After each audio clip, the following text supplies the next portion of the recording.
Episode आइसोड 106 मोहब्बत है या नफरत। ही गाइस, कैसे हैं आप सब? उम्मीद है अच्छे होंगे। तो चलिए बिना देरी किए शुरू करते हैं कहानी का आज का एपिसोड।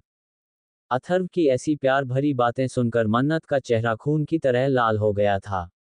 अथर्व भले ही कहता था कि वह मन्नत से प्यार नहीं करता, मन्नत उसकी दीवानगी, उसका जुनून, उसका सुकून है। पर मन्नत के लिए तो अथर्व का यही सब कुछ बहुत ज्यादा प्रेशियस था। अथर्व की बातें, उसका उसे इम्पोर्टेंट देना, उसकी मर्जी की कदर करना, उसे अपनी क्वीन की तरह ट्रीट करना, ना कि औरों की तरह अपने पैरों की जूती समझना। सब कुछ मन्नत के लिए बहुत ज्यादा प्रेशियस था। उसका अथर्व दुनिया का सबसे अच्छा हस्बैंड था, ये बात मानने से वह इनकार नहीं कर सकती थी।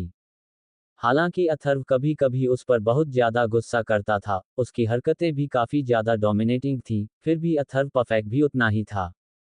मन्नत ने मुस्कुराते हुए कहा, ठीक है, जब भी हमें टाइम मिलेगा हम आपको कॉल करेंगे। आप भी अपना ध्यान रखना और काम की वजह से अपने लंच को स्किप मत करना, वरना हम आपसे बात नहीं करेंगे। मन्नत की बात सुनकर अथर्व ने बस प्यार से उसकी तरफ देखा। तभी अर्नव ने इशारा करते हुए कहा, मिस्टर राठौर, हमें देर हो रही है। अर्नव की आवाज सुनकर अथर्व ने उसे घूर कर देखा। बेचारे अर्नव को अपना खून सूखता हुआ महसूस हुआ। साक्षी ने उसके हाथों पर अपनी पकड़ मजबूत करके धीरे से कहा, क्यों शैतान के मुंह में अपना सर डालना चाहते हो?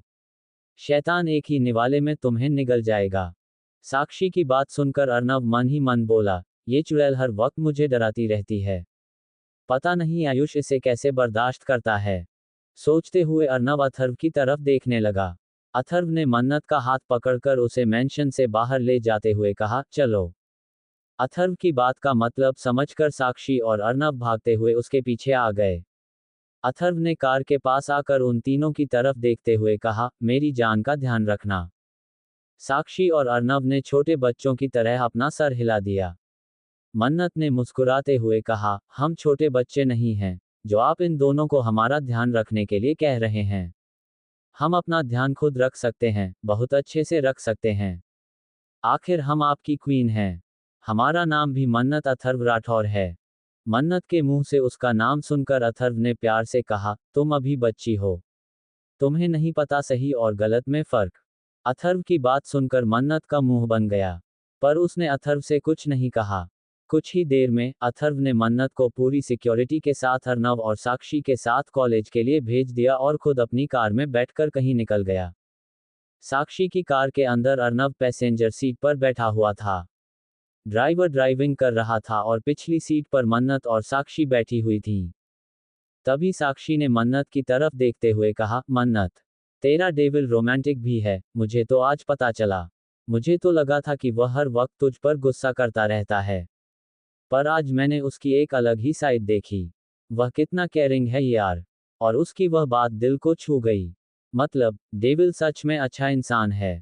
साक्षी की बात सुनकर मन्नत ने उसे घूरते हुए कहा, अच्छा इंसान है से क्या मतलब है तुम्हारा? हमारे डेविल सच में अच्छे हैं, और उन्हें डेविल सिर्फ हम कह सकते हैं, तुम नहीं। साक्षी ने मुंह बनाते हुए कहा, अरे तो उसे क्या कहूं यार? शैतान कहूंगी तो तुम्हें अच्छा नहीं लगेगा, मॉन्स्टर कहूंगी तो भी तुम गुस्सा करोगी, डेविल तुम मुझे कहने नहीं दे रही हो। बताओ क्या कहूं? मन्नत ने साक्षी को घूरते हुए कहा, उनका नाम अथर्व है, तुम उन्हें अथर्व कह सकती हो। ठीक है, नाम रखने की जरूरत नहीं है, ऐसे नाम सिर्फ हम रख सकते हैं। अर्नव ने उन दोनों की बात के बीच में कूदते हुए कहा, अभी अथर्व राठौर पुराण बंद करो और ये बताओ कि कॉलेज के पहले दिन का क्या प्लान है? इतने दिनों बाद हम तीनों साथ होंगे, तो मस्ती करना तो बनता है ना यार। हमने तुम्हें बहुत मिस किया, वरना पूरे 6 महीने से कॉलेज में ऐसा लग रहा था जैसे कुछ है ही नहीं, ना पढ़ाई में दिल लग रहा था, ऑफ ना किसी और चीज में। पर अब सब कुछ सही हो जाएगा। अर्नव की बात सुनकर मन्नत भी एक्साइटेड हो गई।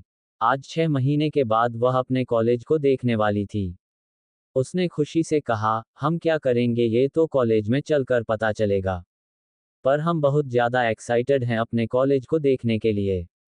ये देखने के लिए कि 6 महीने में क्या कुछ बदला है। पर क्या प्रिंसिपल हमें अंदर आने देंगे?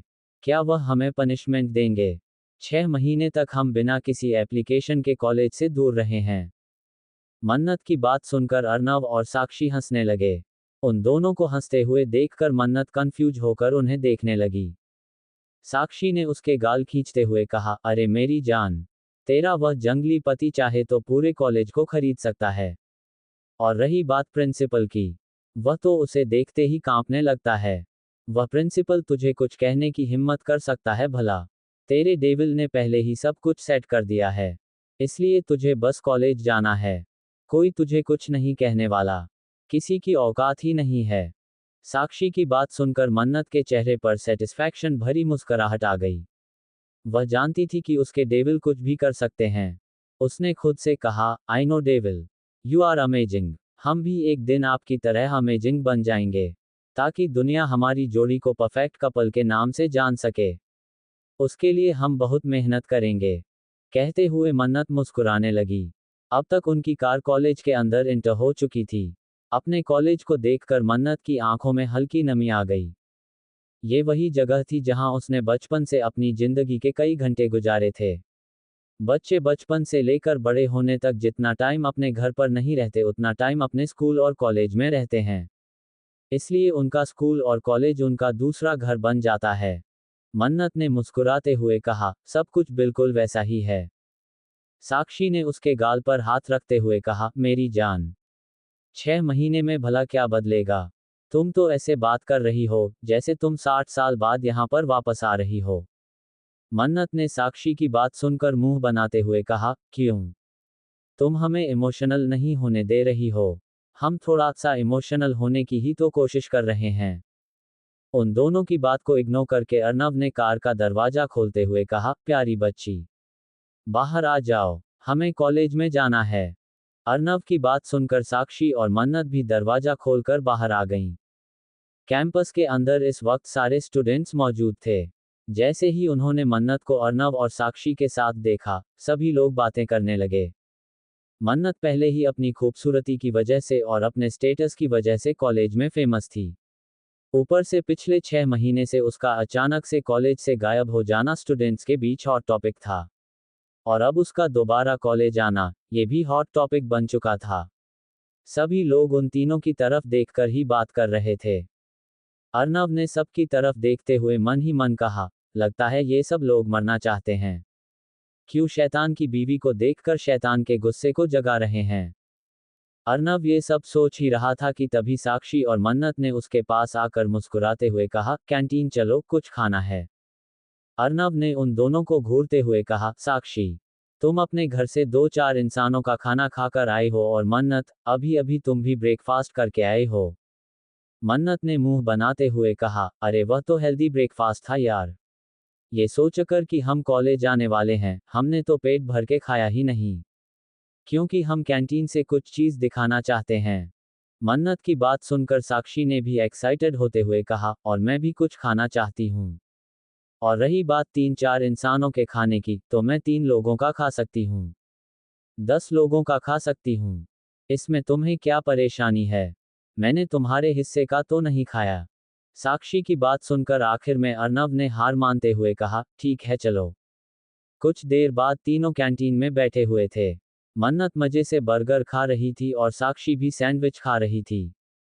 वहीं अर्नव चुपचाप बैठकर उन दोनों के खाना खत्म करने का इंतजार कर रहा था। उसने घड़ी में टाइम देखते हुए कहा, अरे यार, तुम लोगों की वजह से हमारा फर्स्ट लेक्चर छूट जाएगा। राघव सर का एक लेक्चर है, प्लीज जल्दी से कंप्लीट करो अपना खाना। राघव सर का नाम सुनकर मन्नत ने अपना चेहरा ऊपर उठाकर मुस्कुराते हुए कहा, राघव सर कैसे हैं? और सोनिया मैम, क्या उन दोनों ने शादी कर ली? मन्नत का सवाल सुनकर साक्षी और अर्नव ने हैरानी से कहा, ये कब हुआ? क्या उन दोनों के बीच में कुछ था? अर्नव और साक्षी का सवाल सुनकर मन्नत ने कंफ्यूज होते हुए कहा, सब लोग तो कहते थे ना कि उन दोनों के बीच में कुछ है। इसलिए मुझे लगा कि 6 महीने में शायद सबको पता चल गया होगा। मन्नत की बात को इग्नोर करके साक्षी ने अपना सैंडविच एक ही सांस में घटकते हुए कहा, अरे राघव सर का तो पूछो ही मत। पिछले 6 महीने से मुश्किल से वह 2-3 बार कॉलेज आए हैं। और सोनिया मैम, पता नहीं उन्हें क्या हो गया है। पहले की तरह पढ़ाती नहीं है, हमेशा खोई खोई डरी डरी रहती हैं। जब से उनके साथ वह एक्सीडेंट हुआ था ना, उनके पैरों पर काफी जहरीले कीड़े ने काट लिया था। शायद इसका असर उनके दिमाग पर भी हो गया है। साक्षी की बात सुनकर मन्नत के चेहरे पर अजीब से एक्सप्रेशन आ गए। और अर्नव ने गुस्से से कहा, तुम दोनों आ रही हो या मैं अकेला जाऊं? मुझे लेक्चर मिस नहीं करना है, एग्जाम्स आने वाले हैं। अर्नव की गुस्से भरी आवाज सुनकर उन दोनों ने जल्दी से टिश्यू से अपना मुंह साफ किया और अर्नव के साथ क्लास की तरफ आ गए। क्लास में भी सभी लोग धीरे धीरे मन्नत की तरफ ही देख रहे थे। अर्नव अब तक चुपचाप बैठा हुआ था, अब वह इरिटेट हो चुका था। वह टेबल पर चढ़कर खड़ा हो गया। उसने सब की तरफ देखते हुए कहा, तुम सब लोग मन्नत को इस तरह से घूरना बंद करो। वह इंसान है, एलियन नहीं। और वह 6 महीने तक कहाँ थी, इसका तुम में से किसी को कोई मतलब नहीं होना चाहिए। उम्मीद है कि तुम सब मेरी बात समझ चुके हो। अर्नव की बात सुनकर सभी स्टूडेंट्स ने चुपचाप अपनी नजरें नीची कर लीं। मन्नत ने मुस्कुराते हुए कहा, मैं 6 महीने तक लंदन में थी।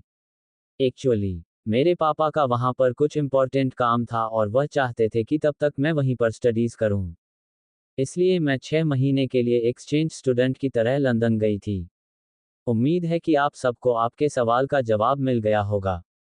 मन्नत की बात सुनकर साक्षी और अर्नव उसे घूरने लगे। मन्नत ने उन दोनों की तरफ देखकर मुस्कुराते हुए कहा, अरे यार, इन लोगों के दिमाग में हमेशा यही चलता रहेगा ना कि हम कहाँ गए थे, इसलिए हमने झूठ बोल दिया।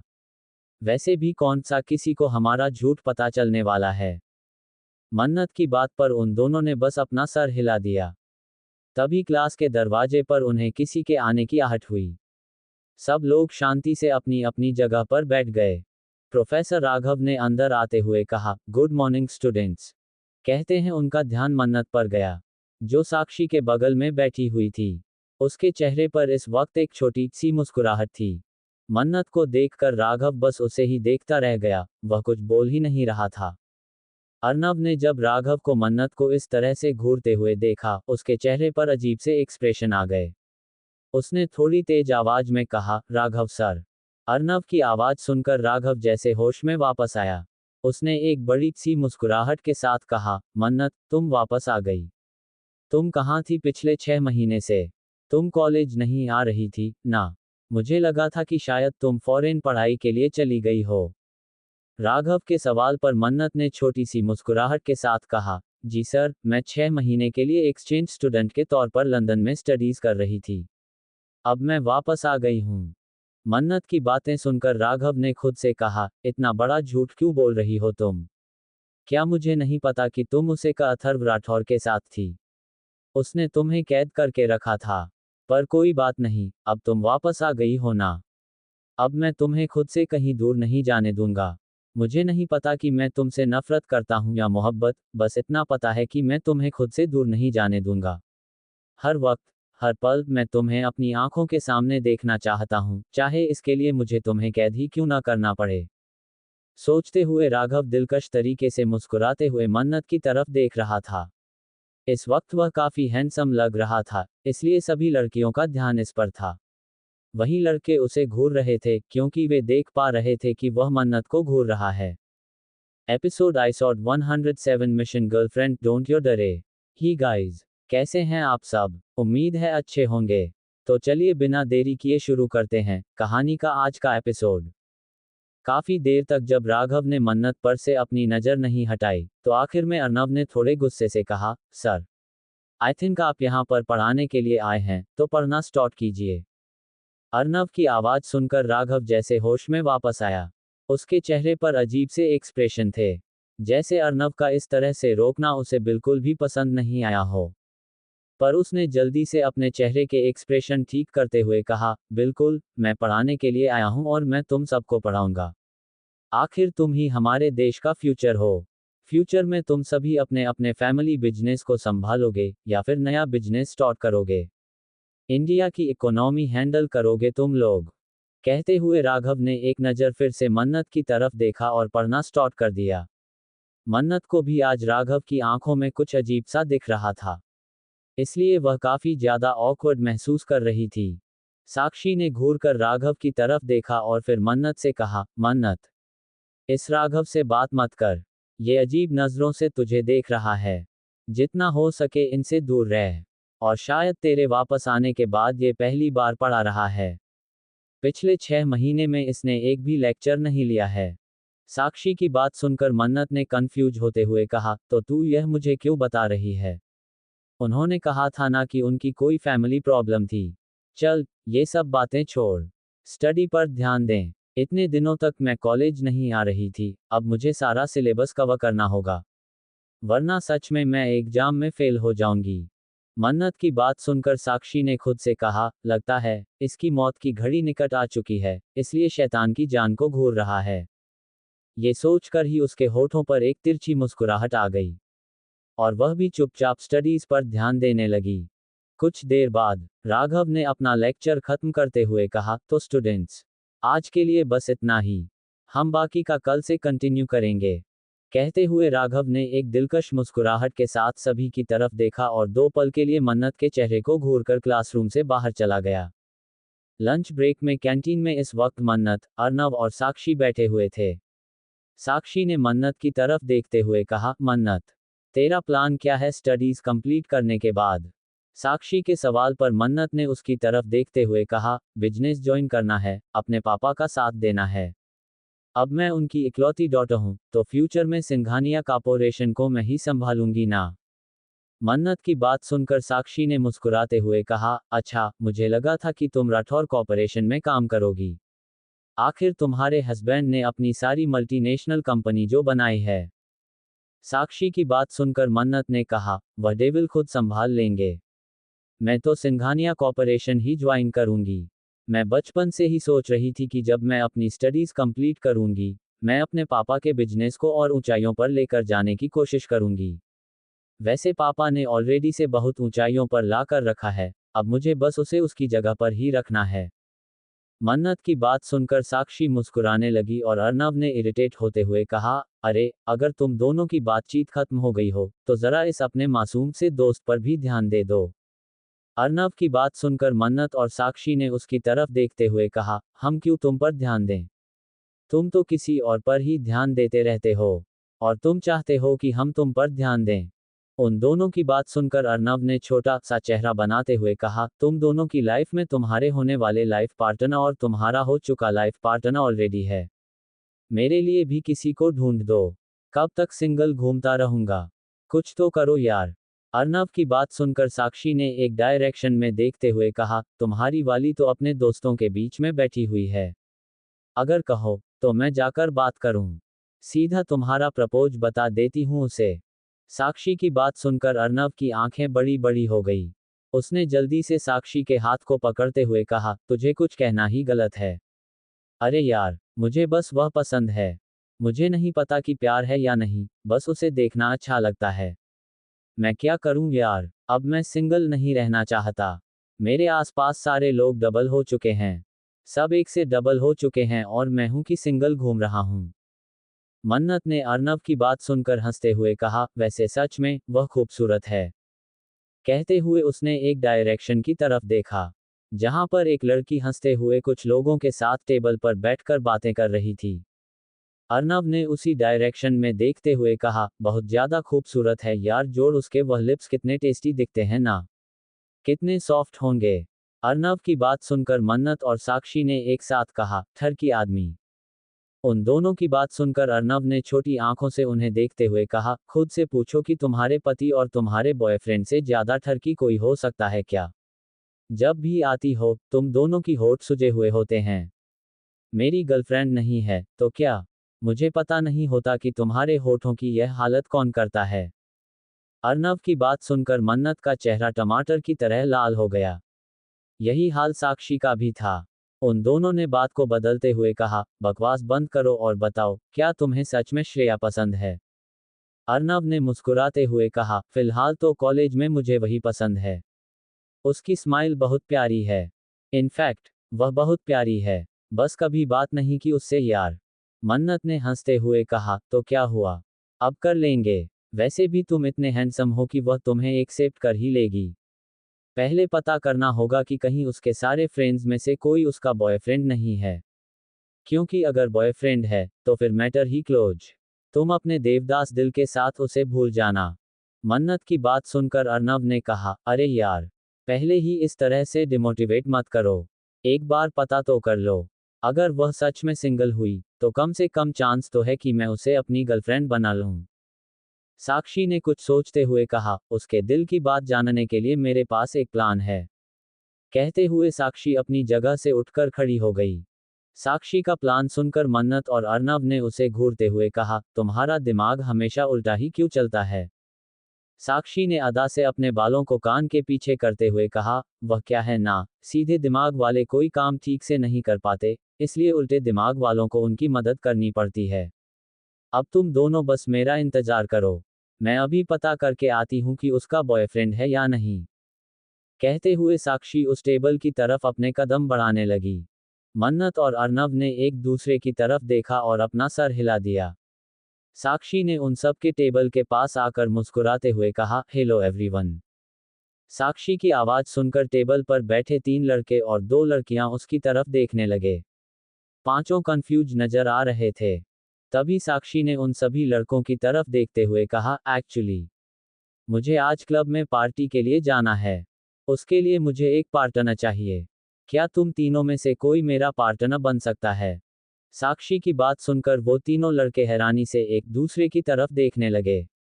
अगले ही पल, वहां पर बैठी एक लड़की ने साक्षी को घूरते हुए कहा, सॉरी, पर मेरा राज तुम्हारे साथ तुम्हारा पार्टनर बनकर नहीं जा सकता।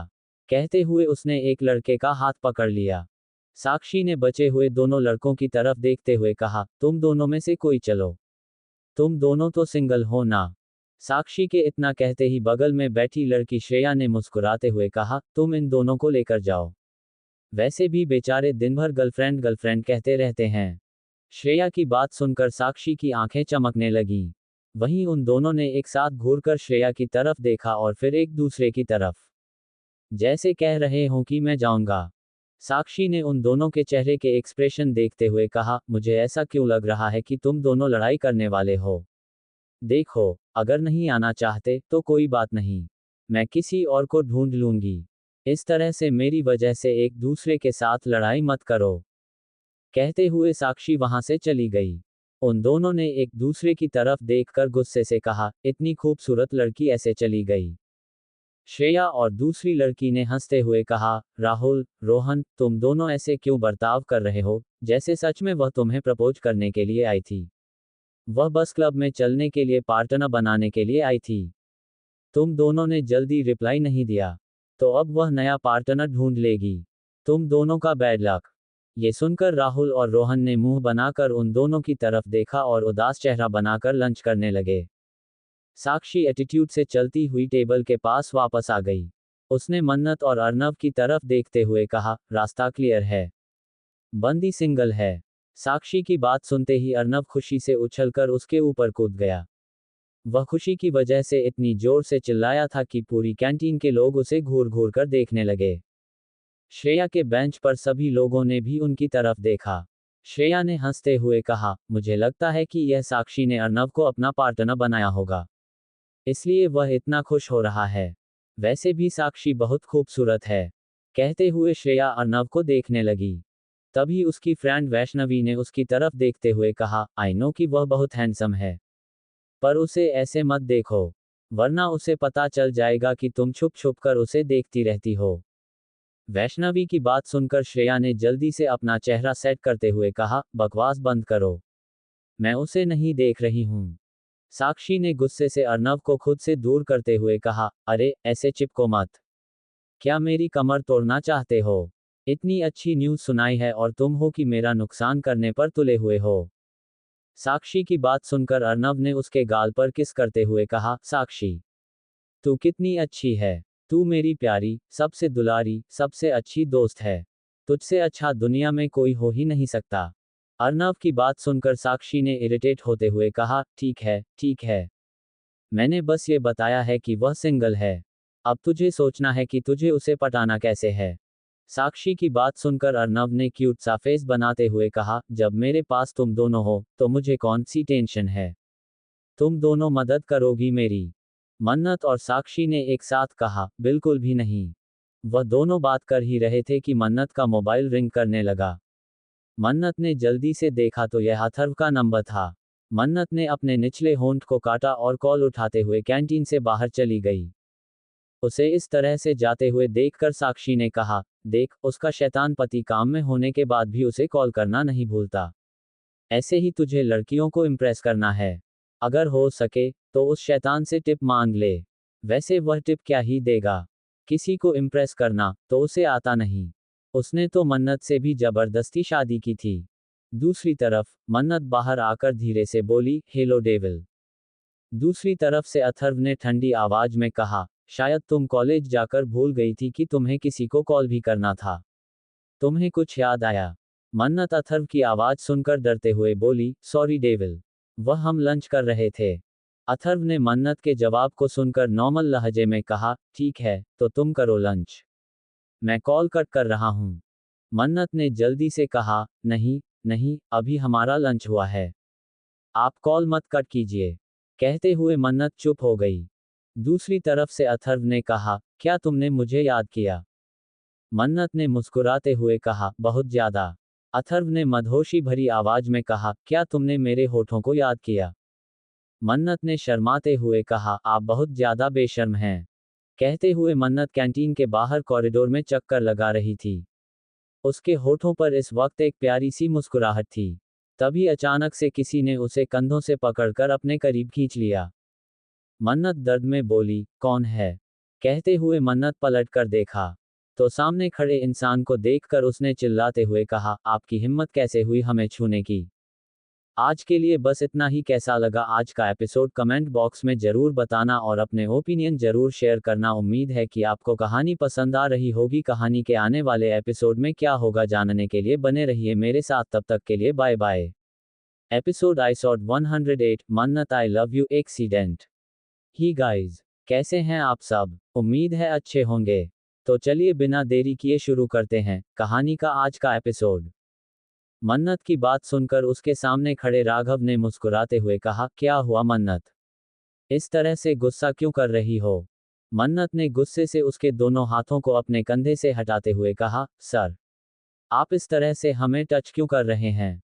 राघव ने मन्नत की बात सुनकर उसके और करीब आते हुए कहा, क्या हुआ मन्नत? क्या तुम्हें मेरा छूना अच्छा नहीं लग रहा है?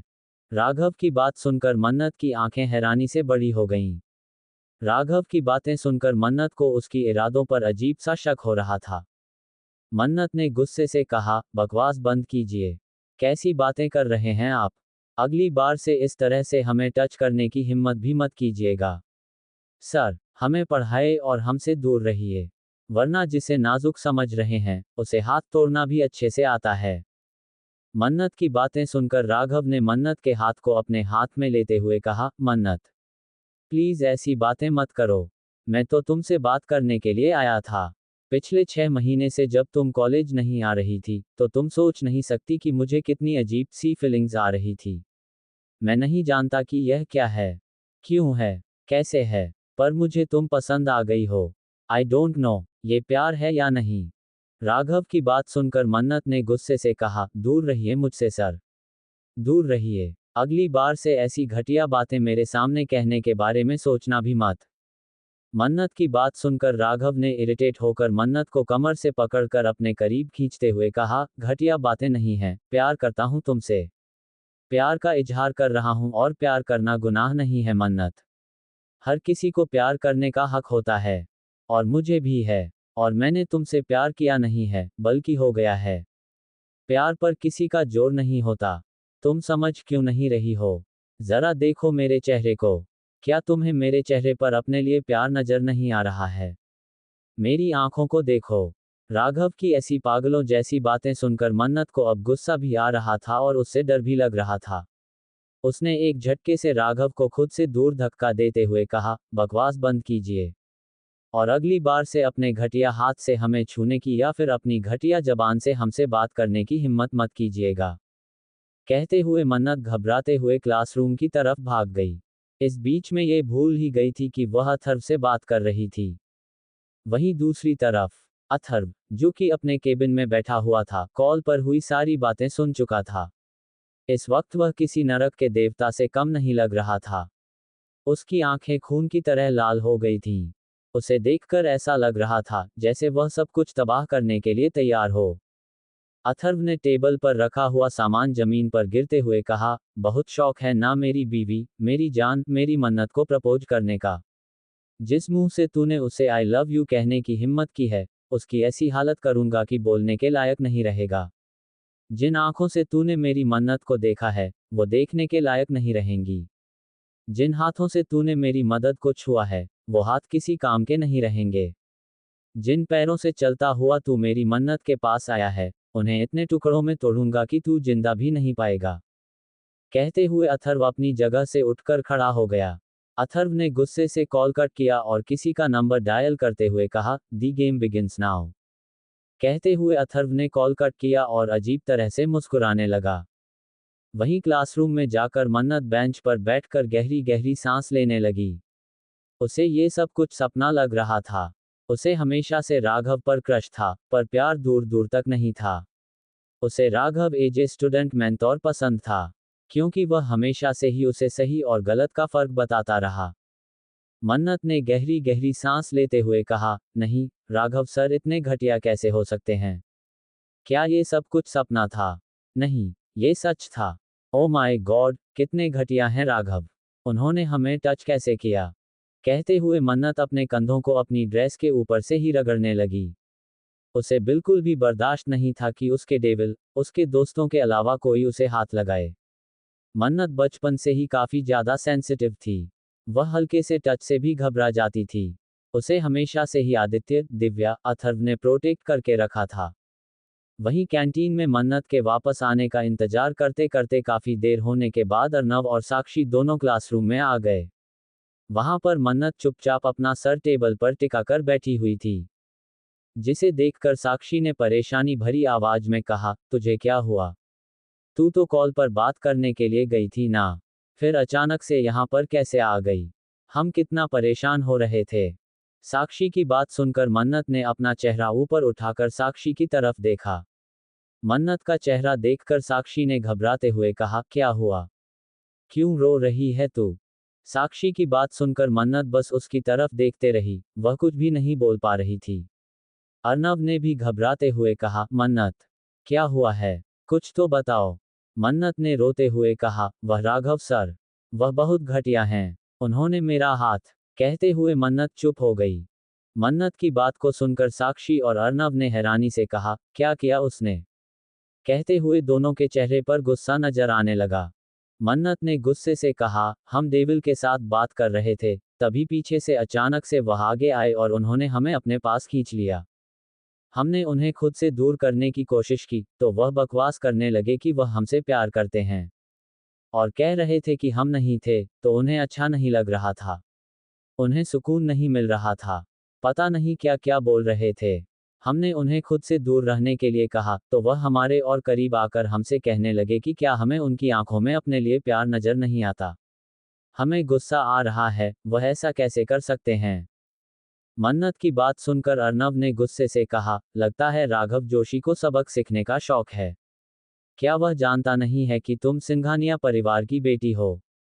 उसकी हिम्मत कैसे हुई तुम्हारे साथ यह सब कुछ करने की? उसे तो मैं अभी बताता हूँ। कहते हुए अर्नव गुस्से से बाहर जाने लगा। तो साक्षी ने उसके हाथ को पकड़ते हुए कहा, अर्नव, रुको, तमाशा करने की जरूरत नहीं है। राघव के साथ क्या करना है, ये तो इसका डेविल पति देख लेगा। मन्नत, तुम शांत हो जाओ। तुमने कुछ गलत नहीं किया है, और हाँ, जो कुछ भी हुआ वह अपने हस्बैंड को सब कुछ बता देना। क्योंकि अगर तुमने उससे कुछ भी छुपाया और उसे पता चल गया, तो तुम जानती ही हो कि उसका गुस्सा कितना खतरनाक है। और वैसे भी जहां तक मुझे पता है, वह हर वक्त हर पल तुम पर नजर रखता है, तो उसे भी पता चल ही गया होगा। पर फिर भी तुम एक बार अपने मुंह से खुद उसे सब कुछ बता देना। साक्षी की बात सुनकर मन्नत ने डरते हुए कहा, डेविल हमें किसी के करीब देखकर ही गुस्से से पागल हो जाते हैं।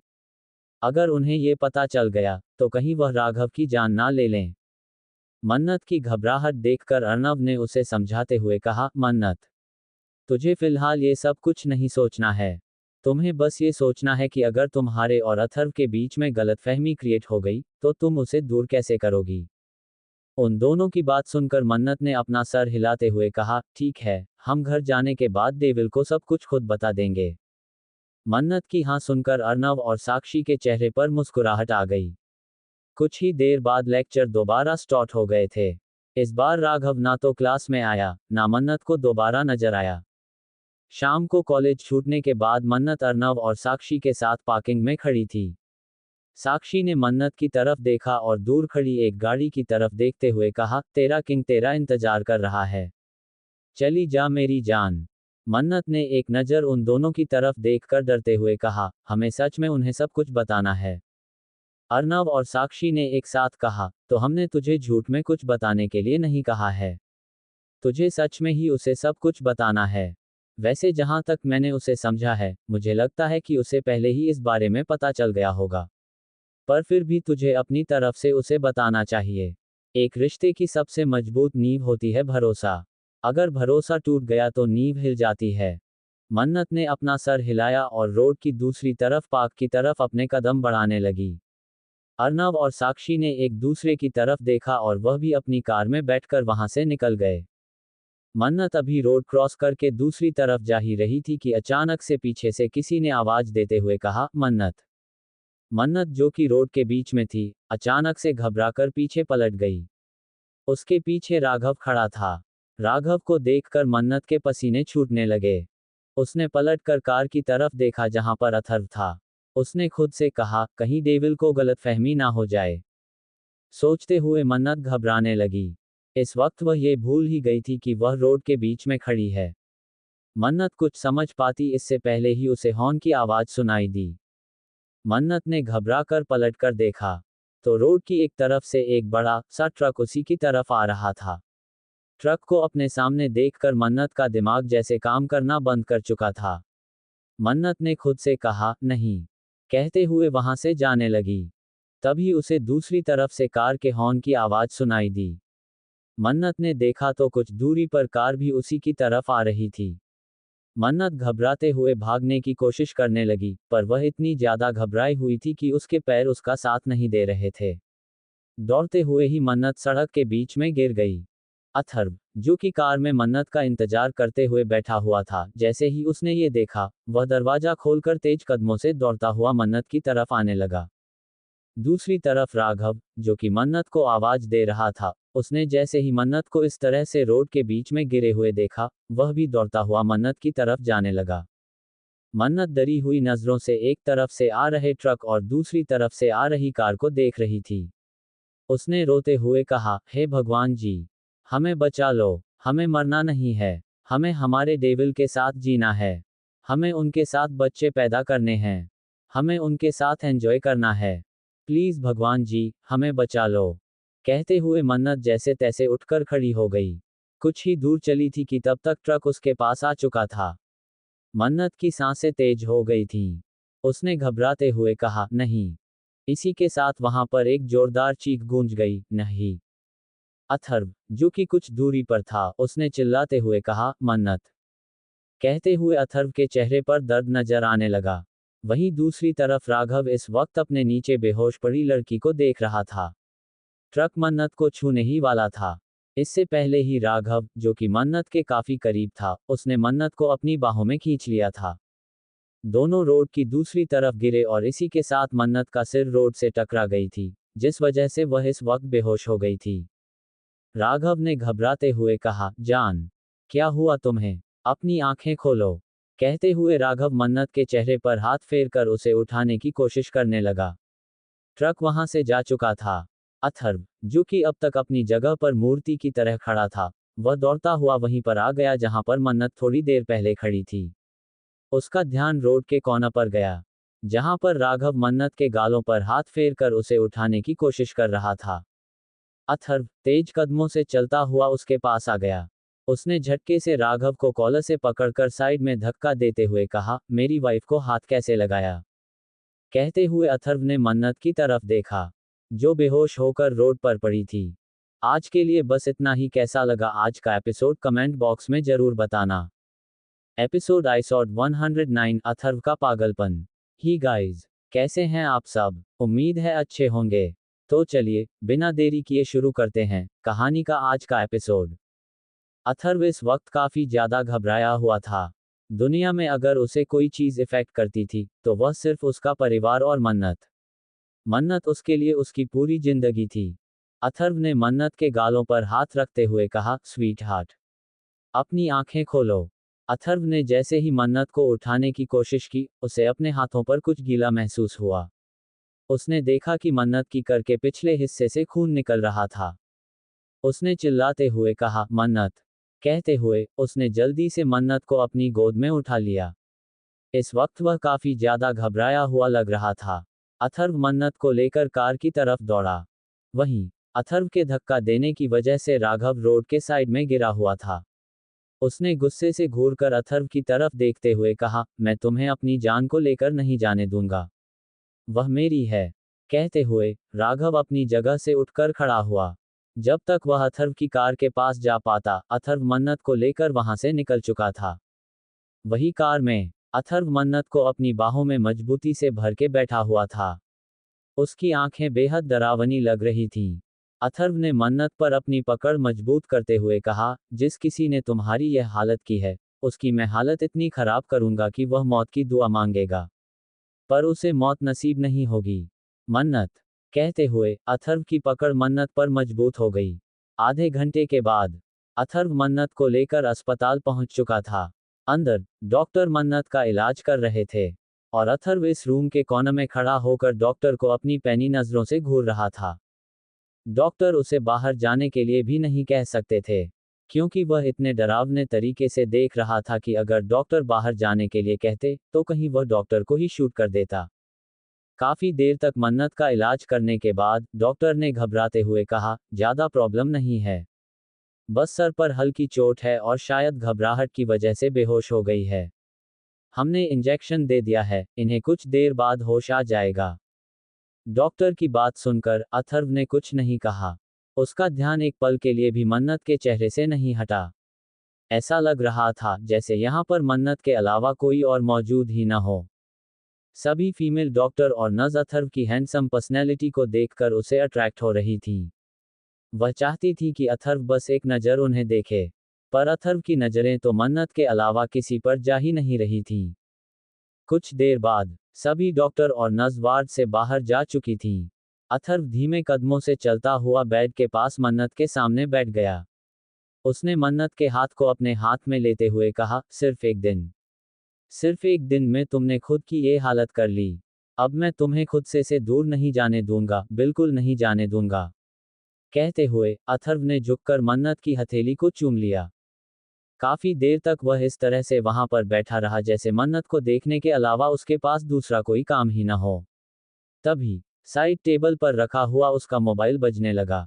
मोबाइल की आवाज सुनकर अथर्व ने एक नज़र मन्नत के मासूम से चेहरे की तरफ देखा, जो कि सोते हुए किसी एंजल से कम नहीं लग रही थी। उसने कॉल उठाया और रूम के कोने में आकर बात करने लगा।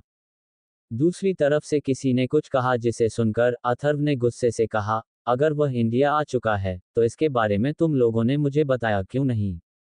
अथर्व की तेज आवाज सुनकर दूसरी तरफ से उसके आदमी ने घबराते हुए कहा, अभी तक कंफर्म नहीं है कि वह इंडिया आया है या नहीं, पर हमें लगता है कि शायद वह इंडिया आ चुका है। अथर्व ने गुस्से से कहा, 1 घंटा है तुम लोगों के पास, मुझे पता करके बताओ कि वह इस वक्त कहाँ है। क्या वह सच में इंडिया आया है या अभी भी वह किसी और कंट्री में घूम रहा है? और बहाने बनाने के बारे में सोचना भी मत, क्योंकि मुझे एक्सक्यूज पसंद नहीं।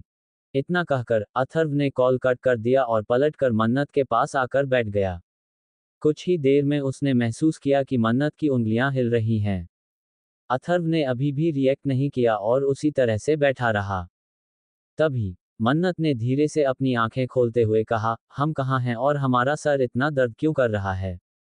मन्नत ने यही कहा था कि अथर्व, जो कि उसके बगल में बैठा हुआ था, ने धीरे से कहा, लेटी रहो एंजल, तुम्हें चोट लगी है। अथर्व की आवाज सुनकर मन्नत ने अपना चेहरा ऊपर उठाकर देखा तो अथर्व उसके बगल में ही बैठा हुआ था। मन्नत ने जल्दी से उसे गले से लगाते हुए कहा, डेविल, बहुत दर्द हो रहा है। हम तो आपके पास आ रहे थे, फिर वह कार, ट्रक, हमें कुछ नहीं पता डेविल। कहते हुए मन्नत घबरा रही थी। अथर्व ने आगे बढ़कर उसे अपने सीने से लगाकर प्यार से उसके माथे पर किस करते हुए कहा, घबराओ मत, मैं हूं ना, मेरी होते हुए तुम्हें कुछ नहीं होगा। अथर्व की बात सुनकर मन्नत की पकड़ मजबूत हो गई। मन्नत ने धीरे से कहा, हम बहुत डर गए थे, बहुत ज्यादा। कहते हुए उसकी आंखों से आंसू निकलने लगे। एक पल के लिए ट्रक और कार को अपनी तरफ आते हुए देखकर उसने सोच लिया था कि शायद उसकी जिंदगी यही तक है। पर उसने तो अपनी जिंदगी को लेकर अथर्व के साथ में जाने कितने कितने ख्वाब देखे थे। अथर्व ने मन्नत को खुद से दूर कर दिया और पूछा, क्या तुम्हें दर्द हो रहा है? अथर्व के सवाल पर मन्नत ने धीरे से कहा, नहीं, हमें दर्द नहीं हो रहा है।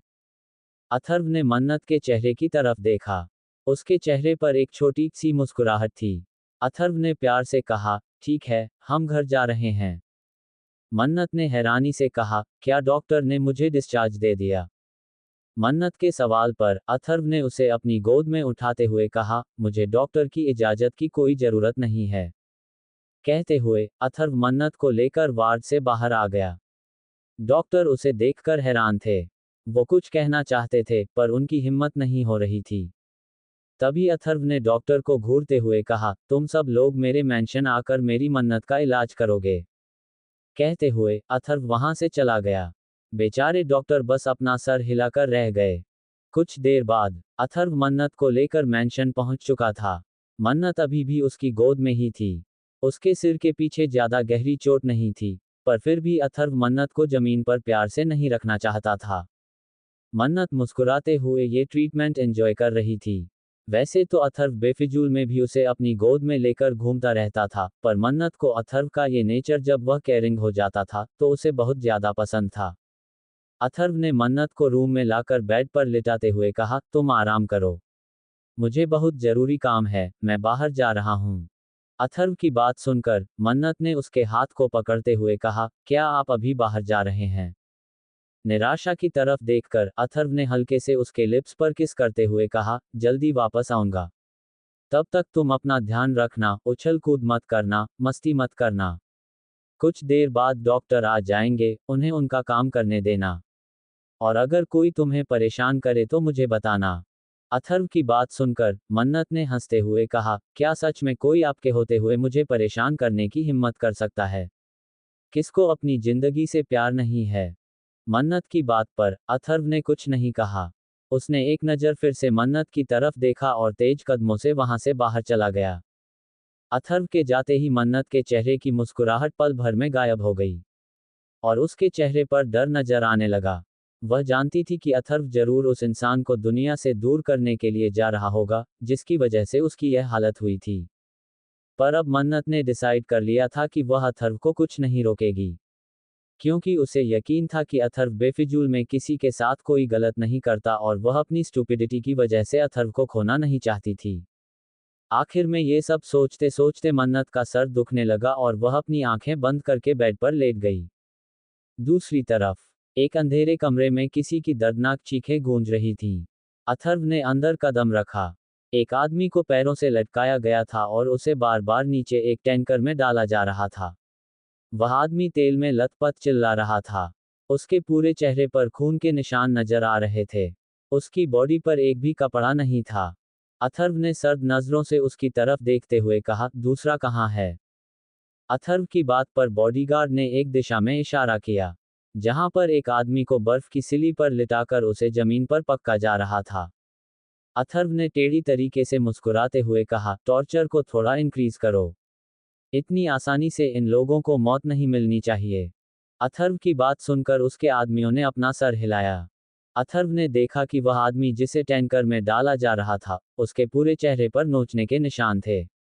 साथ ही पूरे चेहरे से खून की बूंदें टपक रही थीं। पर अथर्व को अभी भी सुकून नहीं था। अथर्व ने उसे घूरते हुए कहा, विलियन और जैक्सन को बुलाओ। अथर्व की बात सुनकर बॉडीगार्ड ने अपना सर हिलाया। कुछ देर बाद दो जंगली शेर वहां पर दहाड़ते हुए आ गए।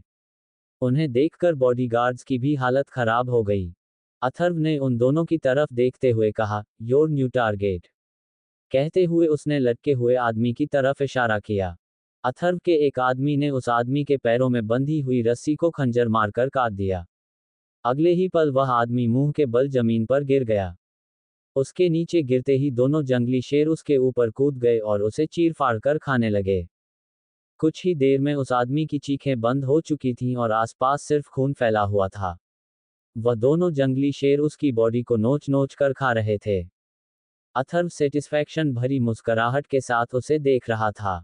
ये वही ट्रक ड्राइवर था जिसने मन्नत को देखकर ट्रक रोकने के बजाय ट्रक उसे पर चढ़ाना बेहतर समझा, और दूसरा आदमी वह कार ड्राइवर था जो कार मन्नत को टक्कर मारने वाली थी। अथर्व कैसे उन दोनों को छोड़ सकता था, जिनकी वजह से आज उसकी जान जाते जाते बची थी। कुछ देर बाद जब वह आदमी पूरी तरह से शेरों के पेट में चला गया, अथर्व ने दूसरे आदमी की तरफ देखते हुए कहा, इसे भी लेकर आओ। विलियन और जंक्शन अभी भी भूखे हैं। अथर्व की बात सुनकर उसके आदमी दूसरे आदमी को लेकर भी वहां पर आ गए। वह आदमी दर्द से तड़प रहा था। उसने चिल्लाते हुए कहा, मुझे माफ कर दो। प्लीज, मुझे छोड़ दो। मैंने क्या किया है? उस आदमी की बात सुनकर अथर्व गुस्से से उसे देखा और अगले ही पल अथर्व के हाथ से एक धारदार खंजर उस आदमी के चेहरे के पास से गुजरा। कोई कुछ समझ पाता, इससे पहले ही उसका एक कान कटकर नीचे गिर चुका था और अब वह आदमी दर्द से तड़प रहा था। अथर्व ने अपने माथे के बीच में अपनी दोनों उंगलियां रखते हुए कहा, मुझे बेफिजूल में बोलने वाले लोग बिल्कुल भी पसंद नहीं हैं। खास करके वह लोग जो जानबूझकर दूसरों की जान लेने की कोशिश करते हैं। तुमने मेरी जान, मेरी मन्नत की जान लेने की कोशिश की है और तुम्हें लगता है कि मैं तुम्हें जिंदा छोड़ दूंगा। तुम्हें मौत मिलेगी, वह भी आसान नहीं, बेहद दर्दनाक मौत। कहते हुए अथर्व अपनी जगह से उठकर खड़ा हो गया। वहीं वह आदमी अथर्व की बातें सुनकर कांप रहा था। साथ ही उसके हाथों से खून निकल रहा था। उसका कान कटकर जमीन पर गिर चुका था और कान से खून की बूंदें टप टप करके जमीन पर गिर रही थीं। अथर्व ने उसके पास आकर उसे बालों से पकड़कर मुस्कुराते हुए कहा, तुम्हें क्या लगता है, मुझे नहीं पता कि तुम किसके कहने पर मेरी जान का एक्सीडेंट करने वाले थे? अथर्व की बात सुनकर वह आदमी और भी ज्यादा डर गया। अथर्व ने हंसते हुए कहा, कोई बात नहीं, तुम्हें जो लगता है वह लगे। पर अब तुम्हारा भगवान के पास जाने का वक्त आ गया है। आखिरी इच्छा हो तो मांग लो, वरना इसका मौका भी नहीं मिलेगा। अथर्व की बात सुनकर और उसके चेहरे के डरावने एक्सप्रेशन देखकर वह आदमी थरथर कांप रहा था। उसने डरते हुए कहा, मुझे छोड़ दो, मैं उसके बारे में सब कुछ बताऊंगा, सब कुछ। एपिसोड 110, तुम्हारी हर सांस की खबर रखता हूं, जान मैं लौट आया। ही गाइस, कैसे हैं आप सब? उम्मीद है अच्छे होंगे। तो चलिए बिना देरी किए शुरू करते हैं कहानी का आज का एपिसोड। उस आदमी की बात सुनकर अथर्व के होठों के कोने टेढ़े हो गए। अथर्व ने उसके सामने घुटनों के बल बैठकर उसके बालों को मजबूती से पकड़ते हुए कहा, तुम्हें क्या लगता है कि अथर्व राठौर को यह नहीं पता कि उसकी बीवी के पीछे कौन पड़ा हुआ है? अथर्व की डरावनी आवाज सुनकर वह आदमी और भी ज्यादा घबरा गया। उसने घबराते हुए कहा, ब्लैक ईगल, वही तुम्हारी बीवी के पीछे वहीं पड़ा है। वह तुमसे तुम्हारी बीवी को दूर कर देगा। उस आदमी की बात सुनकर अथर्व ने उसके सर को पकड़कर जोर से दीवार पर पटकते हुए कहा, किसी की इतनी औकात नहीं कि वह अथर्व राठौर की बीवी को आंख उठाकर देख सके। उसे मुझसे दूर करना तो दूर की बात है। कहते हुए अथर्व ने अपने आदमियों को कुछ इशारा किया। अथर्व के आदमी उसे घसीटते हुए वहां से एक जगह पर लेकर गए। अगले ही पल उसकी चीखें पूरे अंधेरे कमरे में गूंजने लगीं। वही अथर्व शैतानी तरीके से मुस्कुराते हुए उसकी तरफ देख रहा था। उस आदमी के बॉडी पार्ट्स को काटकर साइड कर दिया था और अब वह जमीन पर खून से लथपथ तड़प रहा था। अथर्व ने अपने ब्लेजर को ठीक करते हुए कहा, इडियट्स, कहकर वो एटीट्यूड से चलता हुआ बाहर आ गया। बाहर आते ही उसका मोबाइल रिंग करने लगा। अथर्व ने देखा तो मन्नत उसे कॉल कर रही थी। स्वीट हार्ट, उसने कॉल उठाते ही कहा। दूसरी तरफ से मन्नत ने रोते हुए कहा, आप कहाँ चले गए? आप हमारे पास आ जाओ, हमें आपकी जरूरत है। मन्नत के रोने की आवाज सुनकर अथर्व की आंखें गहरी हो गईं। उसने सख्त मगर प्यार भरी आवाज में कहा, रोना बंद करो। इस तरह से तुम रो नहीं सकती। तुम अथर्व राठौर की क्वीन हो, तो तुम्हें खुद को स्ट्रॉन्ग बनाना ही होगा। कहते हुए अथर्व अपनी कार में बैठकर वहां से सुकून मैंशन के लिए निकल गया। आधे घंटे के बाद अथर्व मन्नत को अपनी बाहों में लेकर बेड पर बैठा हुआ था। मन्नत अभी चुपचाप अथर्व की तरफ देख रही थी। अथर्व को चुप देखकर मन्नत ने घबराते हुए कहा, आप कहाँ गए थे? मन्नत का सवाल सुनकर अथर्व ने उसके बालों को कान के पीछे करते हुए कहा, क्या तुम्हें नहीं पता कि मैं कहाँ गया था? जहां तक मैं तुम्हें जानता हूं, तुम मुझे अच्छी तरह से जानती हो कि मैं कब क्या करता हूं। तो खुद पता लगा लो। अथर्व की बात सुनकर मन्नत ने घबराते हुए कहा, क्या आप फिर से किसी को मार कर आए हैं? मन्नत के सवाल पर अथर्व के होठों के कोने टेढ़े हो गए। मन्नत को उसका जवाब मिल चुका था। उसने अथर्व पर अपनी पकड़ मजबूत करते हुए कहा, क्या सच में कोई हमें जानबूझकर नुकसान पहुंचाना चाहता था? या फिर यह सब कुछ सिर्फ एक इत्तेफाक था? मन्नत की बात सुनकर अथर्व की पकड़ मन्नत पर मजबूत हो गई। उसने धीरे से कहा, सो जाओ। तुम्हें इसके बारे में ज्यादा सोचने की जरूरत नहीं है। अथर्व की चुप्पी ने मन्नत को उसका जवाब दे दिया था। उसने अथर्व की तरफ देखते हुए कहा, अगर आप चाहते हैं कि हम कॉलेज नहीं जाएं, तो हम नहीं जाएंगे। हमारे लिए सबसे ज्यादा इम्पोर्टेंट आपकी खुशी है। मन्नत की बात सुनकर अथर्व के होठों के कोने टेढ़े हो गए। उसने एक दिलकश मुस्कुराहट के साथ कहा, तुम मेरी क्वीन हो। तुम्हें किसी से डरने की जरूरत नहीं है। और कुत्ते तो भौंकते रहेंगे। अब कुत्तों के डर की वजह से तुम जिंदगी भर घर के अंदर कैदी की तरह तो नहीं रह सकती ना। तुम्हें घर के बाहर निकलना होगा, अपनी जिंदगी जीनी होगी और ऐसे लोगों को इग्नोर करना होगा। इनका ध्यान रखने के लिए तुम्हारा पति है। अथर्व की बात सुनकर मन्नत ने प्यार से अथर्व की तरफ देखते हुए कहा, I love you so much devil. जिंदगी में हमें भगवान ने आपको दे दिया। अब हमें जिंदगी से कुछ और नहीं चाहिए। I love you very very much. मन्नत की बात पर अथर्व ने कुछ नहीं कहा। मन्नत ने मुंह बनाते हुए कहा, अगर आप आई लव यू कह देंगे, तो आपके बाल नहीं झड़ जाएंगे। मन्नत की बात सुनकर अथर्व ने उसके बालों को पकड़कर उसका चेहरा ऊपर करते हुए कहा, कितनी बार कहा है, मोहब्बत नहीं, दीवानगी हो तुम मेरी। और अपनी दीवानगी का इजहार मैं हर वक्त, हर पल करता हूँ। क्या तुम्हें नहीं पता कि मैं तुम्हारा कितना बड़ा दीवाना हूँ? अथर्व की बात सुनकर मन्नत ने उसके चेहरे की तरफ देखा। अथर्व का चेहरा इस वक्त काफी ज्यादा हैंडसम लग रहा था। उसने मुस्कुराते हुए कहा, ठीक है, हम समझ गए कि हम आपकी मोहब्बत नहीं दीवानगी हैं। जो भी है, बस हम हैं। कोई और कभी भी नहीं होगी। मन्नत की बात सुनकर अथर्व ने उसके चेहरे की तरफ देखते हुए कहा, क्या तुम्हें सच में लगता है कि मेरी लाइफ में आने की हिम्मत तुम्हारे अलावा किसी और के अंदर है? क्या कोई और मेरी दीवानगी को बर्दाश्त कर सकता है? अथर्व की बात सुनकर मन्नत ने एक दिलकश मुस्कुराहट के साथ कहा, बिल्कुल भी नहीं। आपके लिए भगवान ने सिर्फ हमें बनाया है। और हमारी जगह पर ना आप किसी को लेकर आओगे और ना ही कोई आ सकती है। मन्नत की बात सुनकर अथर्व ने कुछ नहीं कहा। मन्नत ने अथर्व के चेहरे की तरफ देखते हुए कहा, हमें आपको कुछ बताना था। कहते हुए मन्नत अपने निचले होंठ को बाइट करने लगी। उसे अर्नव और साक्षी की बात अच्छे से याद थी।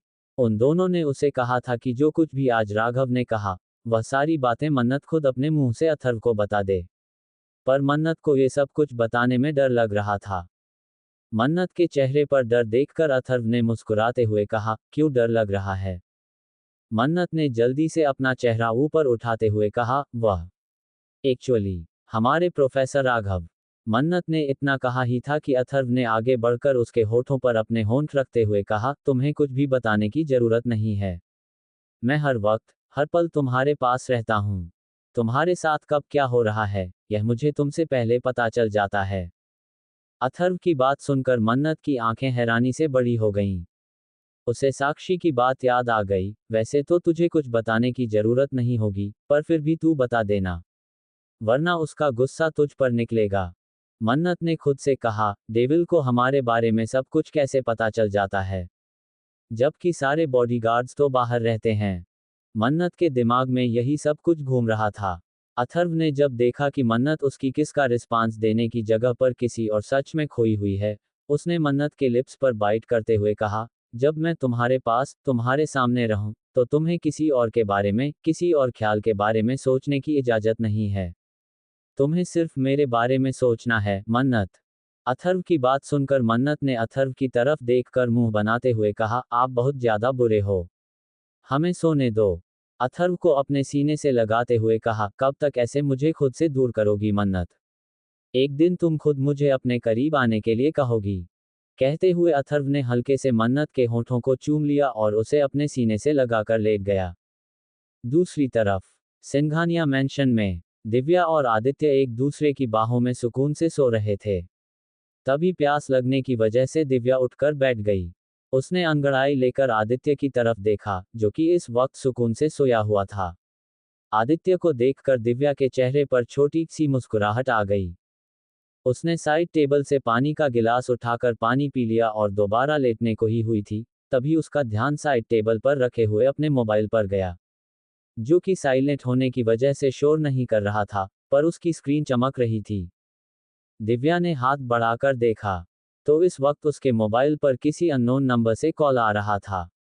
उसने खुद से कहा, इस वक्त कौन कॉल कर रहा है? कहते हुए दिव्या ने टाइम देखा, तो इस वक्त रात के 2 बजे बज रहे थे।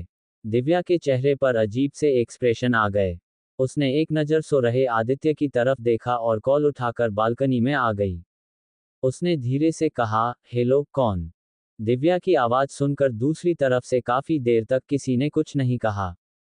दिव्या ने इरिटेट होकर कहा, कौन है? इतनी रात को कॉल क्यों किया है? और अगर बात नहीं करनी, तो बेफिकुल में लोगों को परेशान क्यों करते हैं? ना खुद सोते हो तुम लोग, और ना दूसरों को सोने देते हो, इडियट्स। कहते हुए दिव्या कॉल कट करने ही वाली थी कि दूसरी तरफ से एक आदमी ने गहरी आवाज में कहा, जान, मैं लौट आया। दिव्या, जो कि इरिटेट होकर कॉल कट करने ही वाली थी, इस आवाज को सुनते ही उसकी आंखें हैरानी से बड़ी हो गईं। उसके हाथों की पकड़ मोबाइल पर मजबूत हो गई और उसकी आंखों में खौफ नजर आने लगा। दिव्या के मुंह से कुछ निकल ही नहीं रहा था। तभी दूसरी तरफ से उसी गहरी आवाज में एक आदमी ने कहा, जान, तुमने सुना, मैं लौट आया तुम्हारे लिए। इतने सालों बाद तुमने मुझे याद तो किया ना जान? या फिर तुम अपने उस कमीने पति की बाहों में जाने के बाद मुझे भूल गई? दिव्या ने कांपती हुई आवाज में कहा, कौन? दिव्या की आवाज सुनकर दूसरी तरफ से वह आदमी जोर जोर से हंसने लगा। उसने हंसते हुए कहा, जान, तुमने मुझे पहचाना नहीं, मैं तुम्हारा सारांश हूं। जैसे ही दिव्या ने ये नाम सुना, उसकी हालत खराब होने लगी। उसने घबराते हुए कहा, तुमने मुझे कॉल क्यों किया है? क्या चाहते हो अब तुम? दूसरी तरफ से सारांश ने हंसते हुए कहा, क्या चाहता हूं? इसका क्या मतलब है, जान? तुम्हें चाहता हूं, तुमसे प्यार करता हूं, बेइंतहा करता हूं। तुम तो जानती हो ना, तुम मेरे लिए क्या हो? सारांश की बात सुनकर दिव्या ने चिल्लाते हुए कहा, बकवास बंद करो, घटिया इंसान। नफरत करती हूं मैं तुमसे, बहुत ज्यादा नफरत। मेरी जिंदगी से दूर चले जाओ, जिस तरह से इतने साल तक दूर थे, वैसे ही अब दूर चले जाओ। कभी लौट कर मत आना। दिव्या की बात सुनकर सारांश हंसने लगा। उसने हंसते हुए कहा, जान, मैं लौट चुका हूं। बहुत जल्दी मैं तुम्हारे पास, तुम्हारी जिंदगी में आ जाऊंगा। वैसे, सुना है कि तुम्हारी बेटी बिल्कुल तुम्हारी तरह खूबसूरत है। मैं तुम्हें तो अपना नहीं बना पाया, पर शायद तुम्हारी बेटी। उसने इतना कहा ही था कि दिव्या ने चिल्लाते हुए कहा, घटिया इंसान। तुम्हें शर्म नहीं आती? वह तुम्हारी बेटी की उम्र की है, और तुम मेरी बेटी के बारे में ऐसी घटिया बातें कर रहे हो। दिव्या की बात सुनकर सारांश जोर जोर से हंसने लगा। उसने हंसते हुए कहा, जान, मेरी बेटी की उम्र की होती अगर मैं शादीशुदा होता तो। इनफैक्ट, वह मेरी खुद की बेटी होती, अगर तुमने मुझे धोखा ना दिया होता। पर प्रॉब्लम यह है कि ना तो मैं शादीशुदा हूं, इसलिए मुझे नहीं पता कि बेटी क्या होती है। और ना ही तुमने मुझसे शादी की है, तो वह मेरी बेटी नहीं है। और जो मेरी बेटी नहीं हो, मैं उसके बारे में बेटी की तरह क्यों सोचूं? वैसे मैंने फोटो देखी है, सच में बहुत खूबसूरत है। सोचा कि तुम्हें हासिल नहीं कर पाया, तो क्या हुआ? तुम्हारी बेटी से ही काम चला लूंगा। वैसे जान, मेरा प्यार तुम्हारे लिए सच्चा है। इसलिए कभी यह मत समझना कि मैं तुम्हें धोखा दे रहा हूं। सारांश की घटिया बातें सुनकर दिव्या ने चिल्लाते हुए कहा, you bloody bustard, I will kill you. Divya चिल्ला ही रही थी कि तभी उसने देखा कि कॉल कट चुका है। दिव्या की आंखों से आंसू निकल रहे थे। उसने नफरत भरी नजरों से मोबाइल की तरफ देखते हुए कहा, नफरत है मुझे तुमसे सारांश। नफरत। तुमने मेरी जिंदगी बर्बाद करने में कोई कसर नहीं छोड़ी थी। पर अब मैं तुम्हें अपनी बेटी के साथ ऐसा कुछ नहीं करने दूंगी। आई हेट यू, सारांश। I hate you. कहते हुए दिव्या वहीं पर घुटनों के बल बैठकर रोने लगी। तभी पीछे से किसी ने उसे अपनी बाहों में भरते हुए कहा, जान, इस आवाज को सुनकर दिव्या ने पलट कर देखा तो उसके पीछे आदित्य खड़ा था। दिव्या ने आदित्य को मजबूती से गले लगाते हुए कहा, वह वापस आ गया, आदि। वह वापस आ गया। उसने कहा है, वह हमारी मन्नत। कहते हुए दिव्या फिर से रोने लगी। आदित्य ने उसे और अपनी पकड़ मजबूत करते हुए कहा, उसे क्या लगता है? जो उसने सालों पहले किया था, उसकी औकात है कि वह दोबारा वही सब कर सके। सालों पहले उसका सामना आदित्य सिंघानिया से हुआ था। फिर भी वह मात खाकर हमसे दूर चला गया था। और अब अगर उसने हमारी बेटी पर आंख उठाकर देखने की हिम्मत की, तो उसका सामना डेविल अथर्व राठौर से होगा, जो शैतान का दूसरा रूप है। तुम्हें हमारी मन्नत की चिंता करने की जरूरत नहीं है। आदित्य की बात सुनकर दिव्या ने आंसू भरी आंखों से उसकी तरफ देखते हुए कहा, हाँ, अथर्व सब कुछ संभालेगा। पर मन्नत का क्या? अगर उसे पता चल गया तो? कहते हुए दिव्या की आंखों से आंसू निकलने लगे।